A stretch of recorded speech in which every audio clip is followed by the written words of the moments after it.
This is Hidden Killers Week in Review. A look back at the most prolific stories of the week.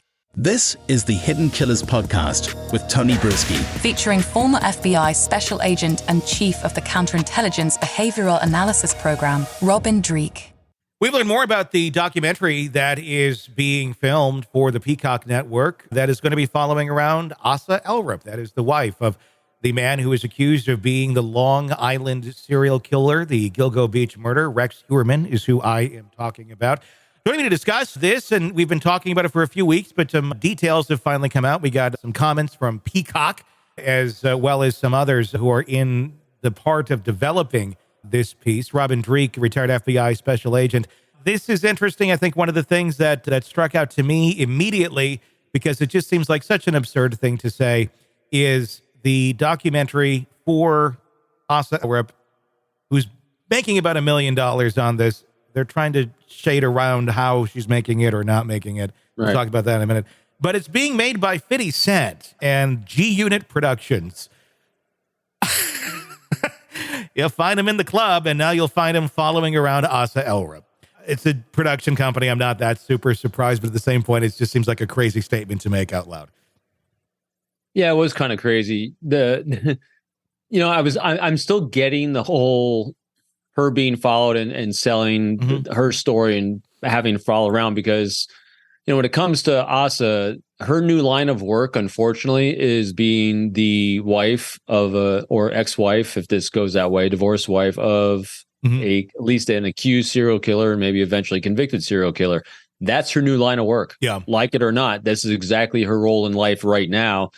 And so, we're just talking about the Happy Face Killer and his daughter. That was her life role then, was to be the daughter of a serial killer. So like it or not, life sometimes thrusts things upon you, and you can either do something with it and make it a mouthpiece for good or not. And let's see what Asa does with it. So that part didn't surprise me on this one. I was kind of hopeful. I actually like the conditions. Yeah. They said that the money cannot be used for Rex's defense and things like that. So I like that. But yeah, who's producing it? That was interesting.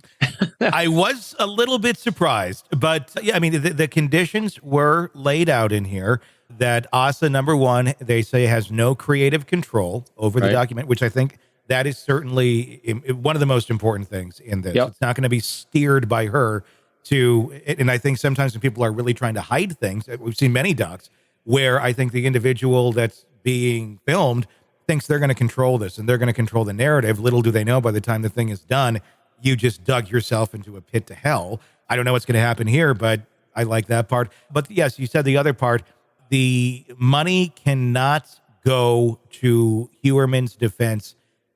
I don't know how they actually control that technically, but that's what they're saying. And Peacock also not wanting to be in the area of saying, hey, we're paying a serial killer's wife to do a movie. They're saying, no, it's a licensing fee, which it is. I mean, yeah, I get it. That's how they're going to make that look well. But obviously, the optics are horrible. John Ray, who represents the family of Shannon Gilbert, one of the victims, saying reckless beyond belief in terms of participating in something like this. Is she making lemon out of lemonade? Is she, if you can't beat them, join them, if you will. With, like you said, her identity is now being the wife of a serial killer, possibly a convicted serial killer. It's a rock and a hard place, isn't it? Yeah. This is the role that she's now in. It would have been great for her not to do this deal now because of the impact it has on the victims' families, because that is always the paramount concern in all these challenging situations dealing with, is the impact on the victims. And yeah, this is going to impact the victims again and again. And at the same time, you can't control timing. The thing I did like about this, though, and you had mentioned it, is she doesn't have any creative control over this. That's really bodes very well for her innocence and her lack of involvement.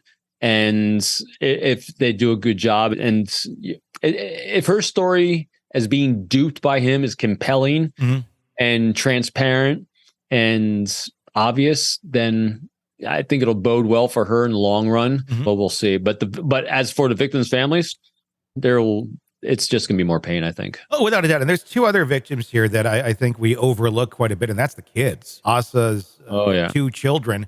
One has, it seems, some mental disabilities going on. The other certainly being drugged through, or not drugged as in let's take a drug, but drugged through the mud in all of this insanity. The attorney for Asa says that she's been vilified and also victimized of the family. And this is of Asa. She's going to be known as the wife or the ex-wife of an alleged serial killer. She's gathering herself. She's dealing with herself. She's getting her and her children back to a safe place. They've got through the first holiday without a wreck, and that's where they're at.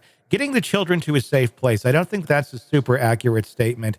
If you're going through something like this and just the hell that they're being bombarded with every single day, is it the healthiest for your children, especially one that has some special needs? And he's an adult, but regardless, is that a responsible parenting move of, hey, let's bring the camera crew in while daddy's being accused of murdering sex workers over the last 20 some years? Bring the cameras in? Wouldn't it be more, that doesn't seem to be like healing to me, but I guess to each their own. Yeah, I don't know. Are they going to be on the kids as well or just her? I don't know. Yeah, I don't know. But I'm with you. No, that's not a healthy behavior for kids. This whole thing isn't healthy for kids to go through to begin with. No. And with a family crew, with a film crew following you as well. And then if the producers are asking her questions of the kids during this, that would just be tremendously unhealthy for them to deal with. I think it's going to be a train wreck. I think we probably are all going to watch it. But if this is something that will lead to maybe some more discovery and some more information in this case, to maybe find some more victims that are out there or convict more people who may have been involved, then I guess let it be. They'll probably get more out of Asa in this than, obviously the police haven't even questioned her yet. So yeah, no doubt. And you said it perfectly a few minutes ago with it's a wreck just waiting to happen, and it will happen. This is, to use an analogy, this is like being told that, hey, we got a NASCAR race going to happen tomorrow. We guarantee, we know there's going to be a 50-car pileup in turn 4 at 2:00 in the afternoon. Tune in. You're going to watch. Yeah. Because it's going to happen. And so this is just going to be, it's going to make a lot of money for people. And so, and that's where it just gets you.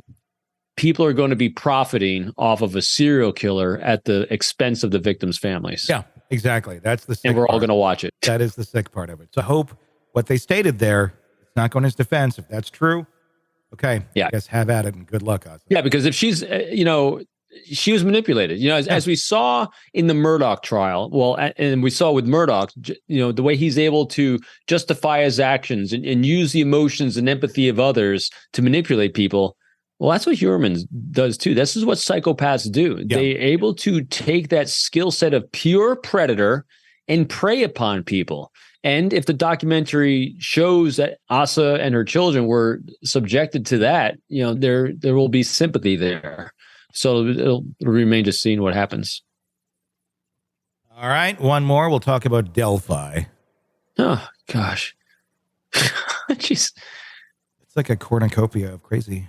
Yeah, just a cornucopia of crazy. We don't have to move on to new cases because these ones keep fueling us. I know. Jeez. Want to listen ad-free? Want advanced access to all of our interviews before anyone else? Become a True Crime Today Premium Plus subscriber on Apple Podcasts. You get every episode commercial-free. So you can binge on true crime until you can binge no more. Search True Crime Today Premium Plus on Apple Podcasts now, or go to our podcast page and sign up now. More of the Hidden Killers podcast next.